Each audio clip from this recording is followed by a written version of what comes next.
Here we have ticket number 12992, and it's a Nintendo Switch OLED edition. The story with this one is that apparently one day it just wouldn't power on or take a charge, and the customer actually sent the device into Nintendo. Nintendo turned around to the customer and said, it's liquid damaged, so we're not going to touch it. Spoiler, I've taken the board apart, and I'm going to show you under the scope what I found. This is the actual charging port itself. I haven't used my ammeter, which is the device that is here, to put any current into the switch because it's water damaged, so I didn't want to make matters worse. If we go over to the water indicator, which this little sticker here will show if the board has been in contact with any form of liquid at all. And if it is, it will turn pink. At the moment, it's polka dot and white, which means that at least this sticker has not seen any signs of liquid damage. And if we just scan the board real quick,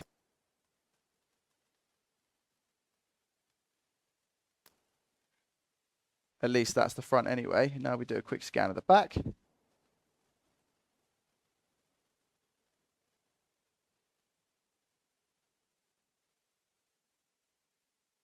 As you can see, pretty clean, right? Around all the ICs and chips that I would expect to see water damage, there's nothing. So in my head, I'm thinking, what are they talking about? However, if we take one singular look at the actual port itself, you can see that we have some very crispy liquid damage. To be honest with you, it doesn't look like too much, but Nintendo actually turned the customer away and said, look, it's liquid damage, we're not going to repair it for you. Now, I don't know the ins and outs of this, so I'm not throwing around any accusations whatsoever. This is all just speculation. I don't know if maybe they said to the customer, we're going to charge you £200 to fix this liquid damage, or whether the customer actually just sent it back to Nintendo for like a warranty purposes. And that's when Nintendo turned around and said, look, liquid damage isn't covered under warranty. We can't fix it. Have it back. I don't know if they said to the customer, we're going to charge you X amount to fix it. Again, I don't know the ins and outs, but this has potential to just be a port swap then. I'm not going to test around M92 T36 just yet. I want to take the port off just to ensure that we don't have any dodgy connections there. Actually, there is one cap around the M92 IC which actually gets shorted more than the rest if it's a dodgy port. So I just want to see if that is the case. It's this one here, this small one. Yeah, okay, so we have a short on this cap here. Whilst I'm here, why not just check the others? The port is still on, so this is not an accurate read. All of the other caps seem to be absolutely fine. I think that when I remove the port, this cap will no longer be shorted to ground. And again, why not for the sake of science? Whilst the port is on, let's check the BQIC. I thought that was a hole in it, but it's just a little bit of dirt. What do we have around here? Any shorted components? No, we seem to be fine here as well. Just check the coil. All good. Actually, our little fuse seems to be good as well. Okay. Don't understand the point of this fuse when M92 T36 always gets shorted out first. Let's take the port off and see if that short around M92 T36 disappears. There we have it. Port is now nice and clean. Well, I say port, I mean the board is now nice and clean. These the Nintendo Switch OLED ports are indeed different to your standard Switch and Switch Lite ports. The Switch and Switch Lite are exactly the same other than the fact that one of them is shorter, but these actually have a different layout, I'm pretty sure. Whilst we're here, let's just confirm that. So as you can see, much different in shape and size. Oh, actually the pins are bent on this one, so won't be using that unless I can simply just move that one over.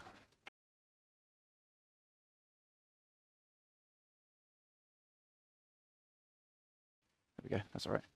And the others seem okay? Yeah, I think we're good. So the one on the right here is a standard Nintendo Switch port. And if I just about line them up, you can see that quite a bit is different. Fits on there. That fits on there nice and snug though. Look at that. Let's check out M92 T36 then and see if that short has gone. Again, meters in continuity mode. Probe on ground. This was the cap. Yeah, short's gone. So this cap here often relates to the status of the port is what I found. I'm just checking the other caps just to make sure now that we have nothing on it. Yeah, this seems to be absolutely fine. Who knows? It might be internally shorted. That can often happen with M92 T36. By the looks of it, we just need to change the port for this customer. I will keep this in mind though. So let's prep the pads for a new port. I kind of think in my head as well, so I've just applied some flux there. I kind of think, well, is it worth it for Nintendo to actually do repairs if that is the case? The best like cost versus time for them would be to just replace the board. But again, if it's not under warranty, they're not going to replace the board, you know? But I'm going to go ahead and assume that they don't actually do repairs themselves. I don't even know if they offer the customer, like I said at the beginning, a price to repair something.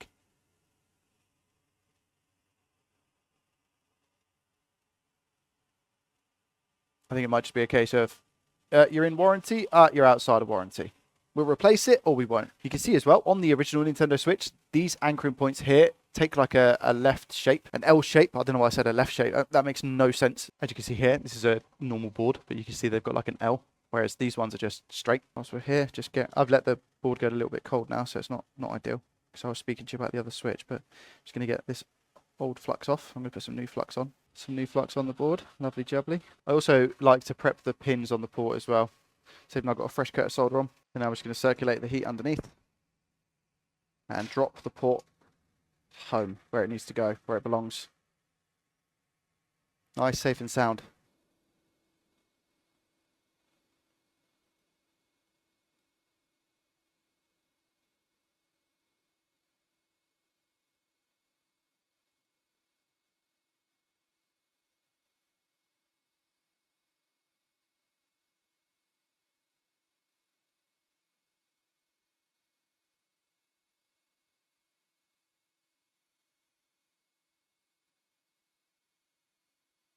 There we go. And a nice push down.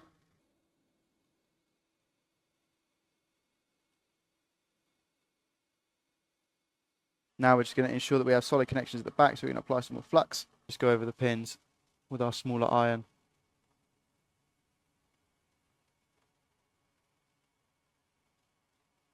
Just have a little bit of solder at the end of it, to be honest.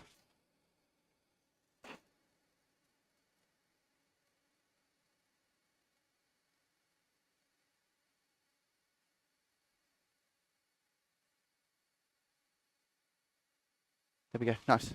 Again, whilst that's all nice and hot and nice and clean,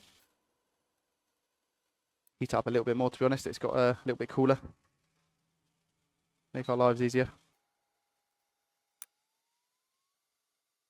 Coming with our brush. How is the back looking? Let's just round off these little joints here.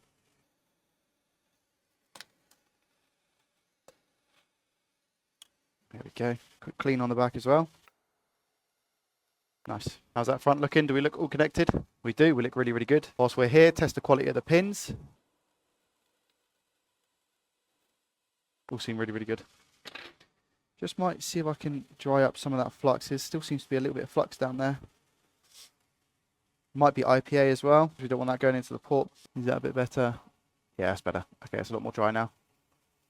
Okay, sweet. That should be good. Let's give it a test. Okay, let's give it a test outside the housing first. So what we're looking for is at least something on the ammeter. Anything will be fine. Oh, but we actually get nothing. Okay, I'll turn it around and try on the other side. Do we get anything this end? No, we don't. Okay. The port doesn't feel too fluxy, so I doubt it's going to be a bad connection on the inside. I'm going to guess M92T36, even though, like I said, we don't have any shorted components around the IC. I think internally it's shorted. So I'm going to change that M92T36, and hopefully that gets this switch working. Let's take M92T36 off the board first. Obviously, just apply a little bit of heat. Put a tiny bit of flux around it, just to help with getting it off. Pin number 1 is down here. Just letting gravity do its thing there. The board is pulling down on the chip. Now I am just going to add some leaded solder here to make life a little bit easier for the new IC. Flux first, bring down that melting temperature of the unleaded that we have on the board. Okay, nice. Here we have the new chip. Actually need to get some new tweezers. Applying our heat. Popping the chip over.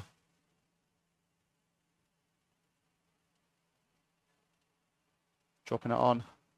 Is it going to bounce into place? That's the question. Is magic solder going to do its thing?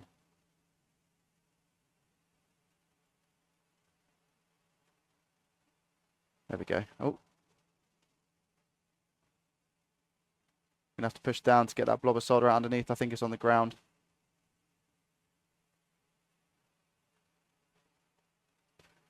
I think that looks about in center. I'm going to push down on it in a second. Let it dry quickly. When I say dry, I mean harden. Now I'm going to push down. We should get a decent amount of squeezage here.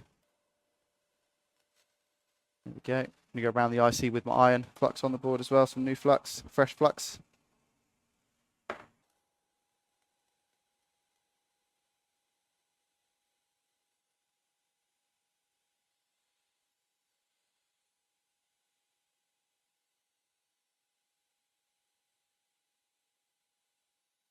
quick clean. That cap's come out of where it needs to be, but we'll put it back in a second.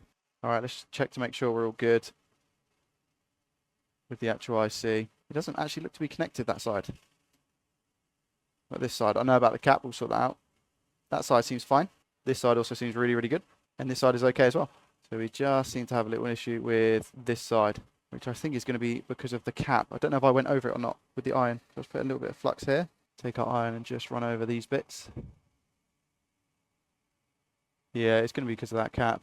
Can't quite get down there. But as long as they're connected, again, I don't know if they are though. We'll soon find out, that's for sure. Theoretically, when you run your iron over all of the connections, it's almost like just to double check that the chip's sat on correctly. It's not always necessary to do. Obviously, in the scenario where the switch isn't working, what I'll do is I'll take off the cap and see if I can fit my iron down there then. That'll look a little bit better. Yeah, it's just those three where the cap is.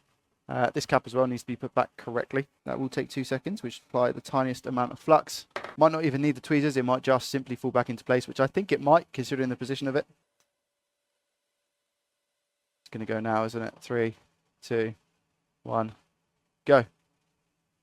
Might need a little nudge. There it is. Tiny little nudge this way as well. Okay.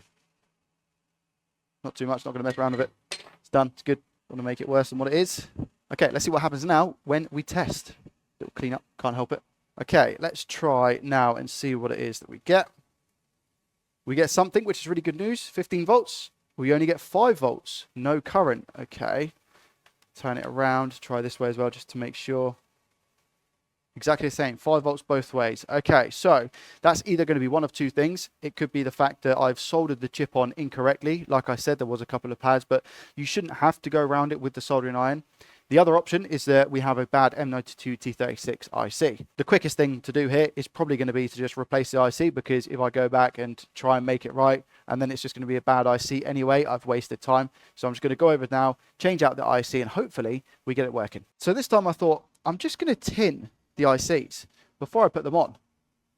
And it's failing miserably. Like, why is it so difficult to put some solder on the IC? Oh no, it's okay, it's a little bit better now, but I don't know if that's because I'm repeatedly going over it. It shouldn't be like this though. It should be a case of I just run my iron over it and the solder takes to the pads on the IC. So maybe that's what's wrong with the other one as well, is they're potentially oxidized, look. And there is flux on this, it's just a little bit melted. So you can see it's eventually coming off, but it's taking its time. Wow. I'll put more flux on. This is Amtech Flux, Amtech 559. And again, I'll just put some more solder on the iron.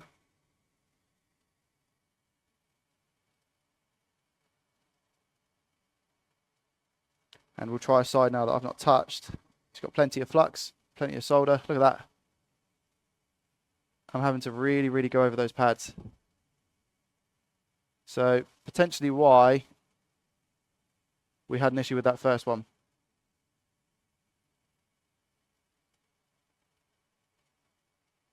And when I say potentially, I mean highly likely.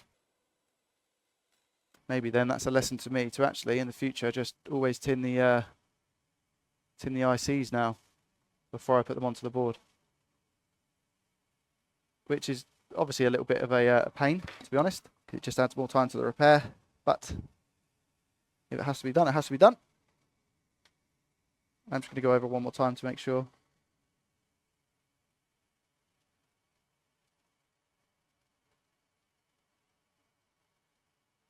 There we go. Okay. I think we're okay. A little bit on the middle as well, on the ground.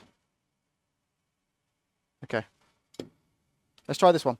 We've got a lot of flux on this chip, so I can only just about barely see pin 1, which is there. Let's try now.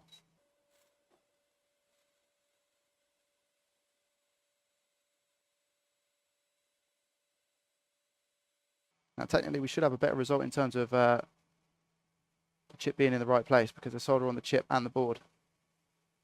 So we shouldn't have to do too much jiggling around.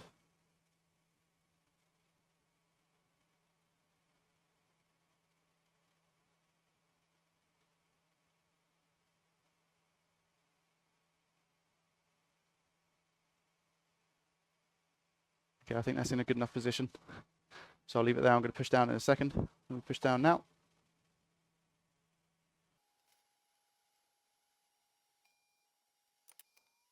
Give everything a bit of a clean again whilst the board is hot. Really shouldn't have to go over these pins now because, again, we've tinned the bottom of them. The bottom of the IC, that is. Let's have a look and see how we got on with alignment. Yep, good there. Nice. Yep, good there. Nice. Cheers out. Yep, all good there as well. Good. And check this one as well. Nice. Okay, so we should be okay. Let's try now. Third time is a charm. All right. In this way. Do we get anything? We do. Do we get 15 volts? We do. Nice. 15 volts. Perfect. Bumped up to around about 100 milliamps and dropped back down, or 70 milliamps. Perfect. That's usual behavior. The other side. Nice. Exactly the same. Right. I'll put this back in the chassis, give it a few tests, and I'll be back in a second. Okay, here we go. So Nintendo Switch has been fully assembled. There we are. I'm now going to see if it does actually show something on the screen. So if I go ahead and put the charger in. Okay, so we still get a light, which is good. Do we get anything show up on the screen? Yes, we do. Right up here. Good stuff. What charge is it taking? Can't see. 15 volts, 100 milliamps. So this battery is dead. So I'm going to leave that there to charge. However, that is now all fixed and ready to go. I'll leave it on charge, get it to 100%. And hopefully that is going to be another happy customer. Going forward, I'm going to have to tin my chips because I don't want that happening again. But that's what I love about this field of work, is that you're just constantly learning new things. Thanks for watching. I hope you enjoyed it. If you did, hit the thumbs up button and I will see you in the next one. Peace.